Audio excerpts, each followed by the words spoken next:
Sa lahat-lahat ng interview ko, ito yung hindi nawala. Ngayon po ay nasa episode 1 po tayo na yes na yes kay Tito Bottoms. So for today, magpa-practice po tayo ng usual na interview questions and then sasagutin ko siya. Actually, meron na akong nakahandang mga questions. Wow! So, let's start. So yung pinaka-usual, madalas na itatanong sa lahat-lahat ng interview ko, ito yung hindi nawala na itinatanong ng mga interviewer. So yon ay ang tell me about yourself. So napakadali. Sasabihin mo lang yung tungkol sa. Yun nga lang, ang hirap niya i-express sa English. So yung mga katulad nitong question na to, needed mo talaga siyang i-prepare. Ang aking sagot sa tanong na yan, hello, I'm Christian. I started in BPO in 2016 doing customer service and sales. I moved into admin and risk investigation. And now I handle credit card accounts and fraud at I like solving problems and helping customers. So yun, short but sweet. Usually kasi mapapansin mo yan sa mga interviewer na medyo nabuboard sila pag sinasagot mo or sobrang haba ng ano mo. Kasi nga naman, monologue ka at that. Ang technique ko dyan, para hindi ma-board si interviewer, at least maibigay ko yung summary, mga bagay na tungkol sa. Then next tayo, what is your weakness? So sa totoo lang talaga, hindi mo kailangang sabihin yung weakness.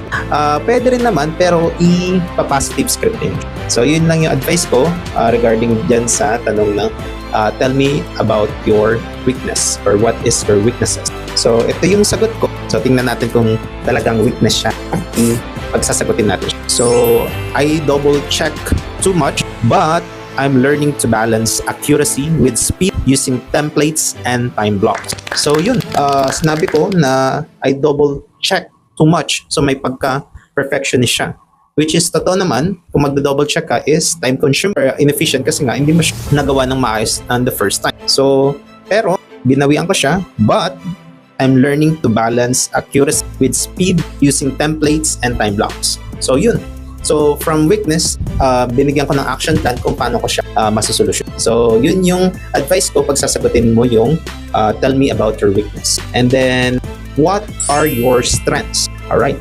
So what are your strengths? Madali lang to. Ito yung mga kalakasan mo, yung skills mo, experience mo. So ito yung sagot. I am detail-oriented, calm with customers, and experience in fraud prevention. So short but sweet. So lastly, isa rin sa dapat mong i-prepare kasi madalas siyang itinatanong ng mga interviewer. Why should we hire you? So yun, ibibigyan mo sila ng dahil para tanggapin ka sa trabaho. So yung sagot ko dito is, I have more than 8 years across customer service, sales, admin, and fraud investigations. I am calm under pressure and can deliver quality from day. So ayan, nabigyan ko kayo ng tips, top 4 na itinatanong sa mga interviews. At sana may natutunan kayo sa podcast na ito sa ating first session. Actually, first time ko to, so hopefully medyo maganda yung first episode. So ayan, thank you sa pakikinig. Again, Christian Botabara po ang inyong lingkod at narito po tayo sa Yes na Yes kay Tito Bottoms. Maraming salamat.